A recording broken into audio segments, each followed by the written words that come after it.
నమస్తే. ఆగాగు. Last 24 hours మన దేశంలో ఏమైందో చిటికెలో చెప్తా విను. తెలంగాణ సీఎం రేవంత్ అన్న ఒక కొత్త ప్లాన్ అయితే ప్రపోజ్ చేసిండు. అదేంటంటే under ground electricity cable system. So ఇది మన హైదరాబాద్లో స్టార్ట్ అయ్యి ఓఆర్ఆర్ లిమిట్స్ వరకు వెళ్ళే ప్లాన్ అయితే ఉంది. సో ఈ ప్లాన్ ముఖ్య ఉద్దేశం ఏంటంటే మన కరెంటు దొంగతనాలు ఆపడం అండ్ వర్షాలు పడ్డప్పుడు అయ్యే యాక్సిడెంట్ని ప్రివెంట్ చేయడం. మనకి కొత్త పాన్ కార్డ్స్ అయితే రాబోతున్నాయి with enhance security and QR code integration. మీకు కావాలంటే కామెంట్ చేయండి, మీకు లింక్ పంపుతాము. ఫర్ నౌ మీ దగ్గర ఏవైతే ఎగ్జిస్టింగ్ పాన్ కార్డ్స్ ఉన్నాయో అవి వర్క్ అవుతూనే ఉంటాయి as usual. You don't have to worry about it.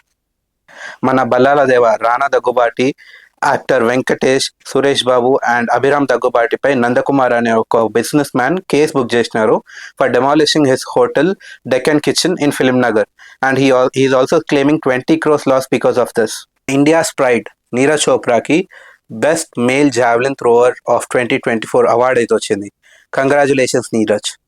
Central government and state government additional buses and trains అయితే ప్రొవైడ్ చేసింది for the ongoing Sankranti festival.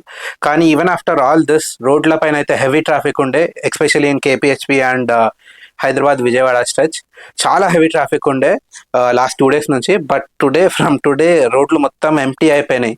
So happy బోగి guys. ఇలాంటి చిటికెల వార్తలు చిటికెలో కావాలంటే చిటిక్న ఫాలో కొట్టండి.